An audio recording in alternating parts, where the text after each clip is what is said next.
정부는 민간이 할 수 없는 일만 하면 된다. 그래서 기반 기술에 필요한 고급 인력을 양성하고 기업이 하기 힘든 적어도 10년 이상의 장기 프로젝트에 대해서 지원을 하고 4차 산업혁명도 요새 뭐 아무데나 붙는 수식어가 돼버려가지고 1, 2, 3차 산업혁명 때와는 달리 4차 산업혁명은 시작 단계의 변화를 선언적으로 명명한 것이다 라는 표현을 씁니다. 즉 아직 시작 안 했어. 결과 아직 안 나온 줄 알아. 근데 우리가 이거를 지금부터 4차 산업혁명이 시작되고 있다라는 걸로 우리는 선언적으로 명명할래 라고 이제 이야기를 하고 컴프로마이즈를 한 거죠. 그래서 결국 이제 산업혁명이 세 번에 걸쳐서 있었다고 하고 세 번째에 대해서는 아직 논란의 여지가 있지만 생산성 향상과 소득 증대를 연결되려면 수십 년이 필요한 과정이다. 이런 이유는 결국 신기술을 실제로 적용하고 여기에다 적응을 하고 또 사회적인 저항을 극복하는데 시간적, 금전적 투자가 필요하기 때문이다라는 이유고 우리에게 4차 산업혁명이라는 것은 무엇이냐라고 본다면 정책적, 사회적 목표다라고 이제 저는 이해하고 이제 접근을 하려고 합니다. 4차 산업혁명이 도대체 뭐냐 이제 라는 얘기를 들어가면 이게 4차 산업혁명이라고 다 이야기를 그야말로 하지요. 뭐 AI가 4차 산업혁명이다. 뭐 또는 뭐 5G 시대가 4차 산업혁명을 열 것이다. 또는 뭐 빅데이터가 4차 산업혁명을 연다. 뭐 이런 굉장히 많은 것들. 또 이제 경영학 쪽에서는 디지털 트랜스포메이션이 4차 산업혁명이다. 오늘날 4차 산업혁명에 대해서 떠드는 굉장히 많은 사람들이 자기가 뭔가 이해관계가 걸렸거나 또는 자기가 중요하다고 생각하는거나 하는 것만 떠드는 형국인 것이 저는 문제라고 생각을 하고 있습니다. 이제 많은 이야기들이 오고 가고 있는데 그걸 정리해보면 이렇게 삼각형 정도로 정리할 수 있지 않을까라고 생각을 해봤습니다. 그래서 국가 경제 관점에서 본다면 결국 뭔가 생산성을 올리고 소득을 증대하겠다라는 그런 정책적 목표가 4차 산업혁명으로 나타나는 것이고 기업에서는 그런 디지털 기술을 활용해서 뭔가 역시 목표는 똑같은 거지요. 생산성 향상을 하고 비용을 절감하고 하겠다라는 것을 디지털 트랜스포메이션이라고 표현하고 있다라고 보는 거고 경제 경영이 결국 동전의 앞뒤면처럼 되어 있다면 이 두 가지를 끌고 가는 소위 이네이블링 테크놀로지를 이제 ICBM 플러스 AI라고 이야기를 할 수 있을 것 같은데 그래서 ICBM은 IoT 즉 사물 인터넷, 클라우드 컴퓨팅, 빅데이터 그리고 모바일을 아주 기가 막히게 조어로 만들어서 ICBM으로 하고 최근에 이제 AI가 붙으니까 이 뒤에 AI가 붙은데 저는 이제 요게 결국 4차 산업혁명의 이네이블링 테크놀로지의 세트, 조합이라고 보는데 산업혁명이라는 목표를 향해서 여러 기술들이 쓰이는데 그 중에서 무엇이 제일 중요하냐라는 관점에서 본다면 제약 조건으로 작용하는 기술이 중요하다. 저는 ICBM AI를 보면 클라우드 컴퓨팅, 5G, IoT, 빅데이터 다 중요하죠. 근데 제가 보는 범위 내에서는 이거는 이렇게 패스 브레이킹한 어마어마한 기술은 아니라고 좀 봅니다. 진화 과정에서 나타나고 있는 거예요. 클라우드 컴퓨팅, 그 전에 사람들이 컴퓨터를 쓰던 방식이 좀 더 진화된 거고 5G, 어찌 보면 아날로그에서 디지털로 넘어간 것이 훨씬 더 큰 변화거든요. 그러니까 역시 진화의 연속 승상에 있는 거고 IoT 그 기술 자체가 뭐 어려워서 못하는 게 아니라 대규모 투자를 유발하기 때문에 못하는 거거든요. 그런 관점에서 본다면은 빅데이터까지는 적어도 퍼포먼스를 좌우하는 즉 제약 요건으로 작용하는 기술은 저는 아닐 거라고 보여지는 거죠. 이 기술이 좀 떨어져서 우리 4차 산업혁명 안 돼. 이럴 일은 없다라는 거죠. 얘가 그래서 4차 산업혁명이 일어나고 그러다 보면 좀 더 또 좋은 네트워크 기술을 필요로 하고 하겠죠. 그죠? 당연히. 그래서 발전을 하지만 지금 현재의 상황에서 앞으로 한 20년을 염두에 두고 본다면 ICBM들이 제약 요인이 되기 때문에 4차 산업혁명이 안 될 거다 그런 말은 안 믿습니다. 굳이 이야기하면 AI는 이슈가 있다고 보는 거고요. 왜냐하면 여러 가지 면에서 볼 때 ICBM에 비하면 한 10년 정도 이상의 격차가 있는 게 명백하고 어느 정도 일부 지금 우리가 그려보고 있는 4차 산업혁명의 아웃풋들 중에는 제너럴 AI 정도의 수준을 기대하고 얘기하고 있는 부분들이 있거든요. 뭐 전 기술자가 아니지만 예컨대 정말 자율주행 자동차가 매끄럽게 가려면 안 배운 것도 이제 해야 될 텐데 이를테면 그렇다는 이야기죠. 그러면 이제 그런 쪽에서는 AI가 바인딩 컨스트레인트로 작용할 수 있겠지요.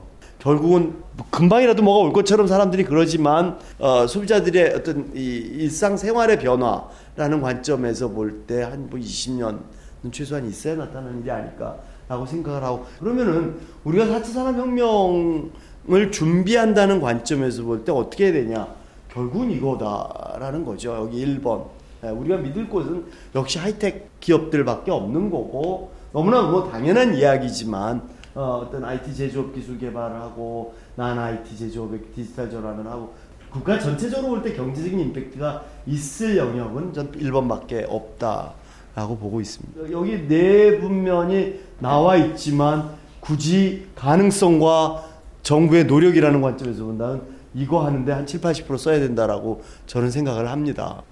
저는 세 가지 얘기를 하려고 합니다. 그래서 결국 이제 크게 보면 기술 혁신 역량을 늘려야 되고, 기업들이 스스로가 혁신 역량을 늘리려는 노력도 당연히 해야 되겠지만 정부가 그것을 이제 최소한 방해하지 말거나 도와줘야 되는 부분이 있을 테고, 사회 전체가 혁신을 수용할 수 있는 역량을, 혁신 수용도가 올라가야 된다라는 그런 이제 세 가지 관점이 있는데, 이쪽에서는 정부 R&D 정책과 관련된 이야기, 이쪽에서는 최근에 이제 뭐 이슈가 되고 있는 갈등, 사회적 갈등을 어떻게 이제 조정해야 될 거냐. 그러니까 규제 완화라는 이야기를 저도 30년간 얘기를 해봤는데 아무 소용이 없더라고요. 입만 아프지.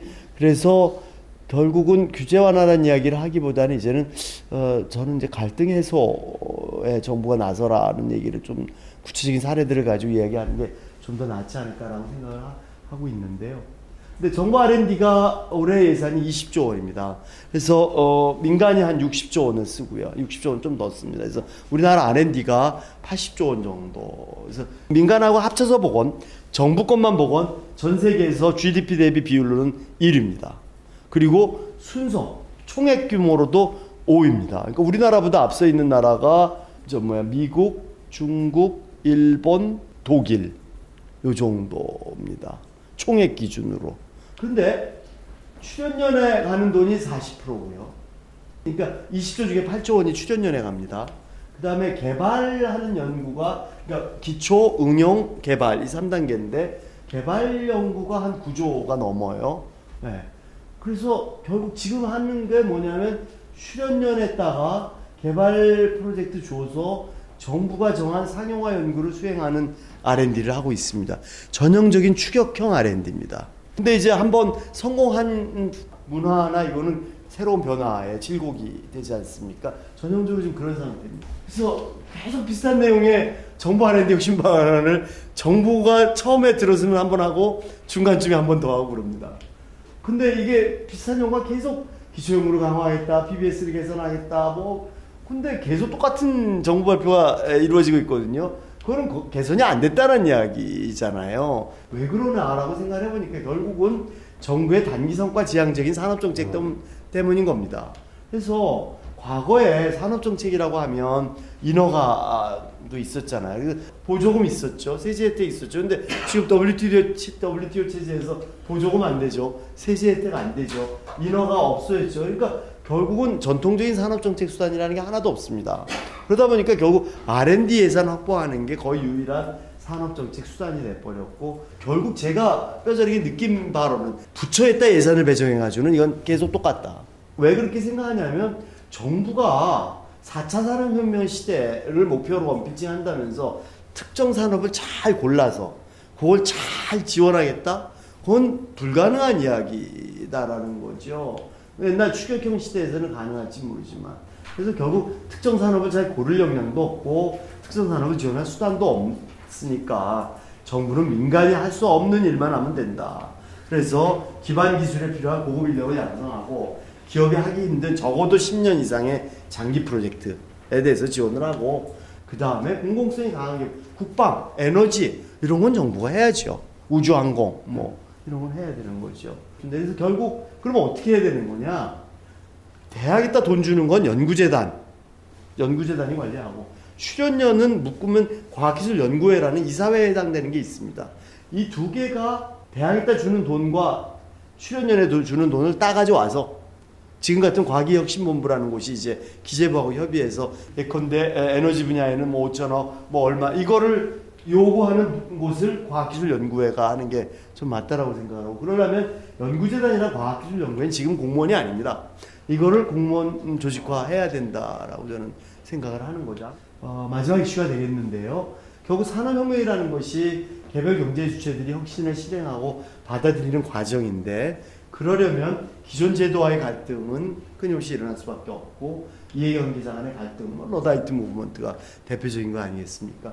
이런 게 있는데, 기존 제도와의 갈등이라는 건 결국 규제 완화 이슈이고, 규제 완화를 하다 보면 결국 이해관계자들 간의 갈등에서 큰 시끄러운 문제가 생기는 건데, 규제 완화가 잘 안 되고 있는 이유가 뭘까? 결국 법체계 자체가 과거를 규율하는, 과거 상황에서 현재를 규율하기 위해서 만든 것이니까 미래지향적인 혁신이 안 맞는 건 너무나 당연하고, 특히 우리나라처럼 성문법 체계하에서는 그 문제가 좀 더 심각하게 작용되는데, 그래서 규제 프리존이다, 규제 샌드박스다라는 얘기 나오지만, 규제 샌드박스에서도 역시 자기네들이 현재 상상할 수 있는 범위 내의 어젠다만을 다루고 있다는 점에서는 본질적으로 달라지지 않고 있고, 최근에 특히 이해관계자 간의 갈등 조정 능력은 완전 빵점에 가까운 수준이 되어 있는 거고, 그래도 저는 결국 어쨌거나 지금 사회적인 갈등을 해소하는 거를 정부가 연습을 해야 된다. 무조건 피해야 될 일이 피하면 절대 안 되는 일이라고 생각하는데 다 피해버리지 않습니까? 아예 시도를 안 하지 않습니까? 좀 뭔가 고리를 풀어야 되는데, 사회적 대타협해 놓고 나서 정부는 빠지고 이해관계자들만 붙여놓으면 그게 타협이 되겠습니까? 전혀 안 될 일이죠.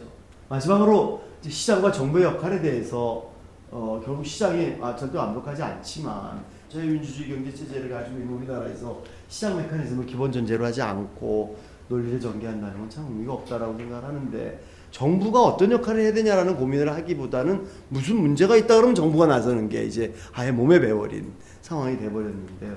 제가 굉장히 좋아하는 말이 있습니다. 완벽한 시장에 대한 환상보다 더 무서운 것은 완벽한 정부에 대한 환상이다라는 이 메시지를 가지고, 그럼 4차 산업혁명은 결국 앞으로 50년 후를 결정짓는다는 마음으로 준비를 해야 되는데, 너무 가볍게 4차 산업혁명이라는 말을 아무데나 갖다 써서 되겠냐.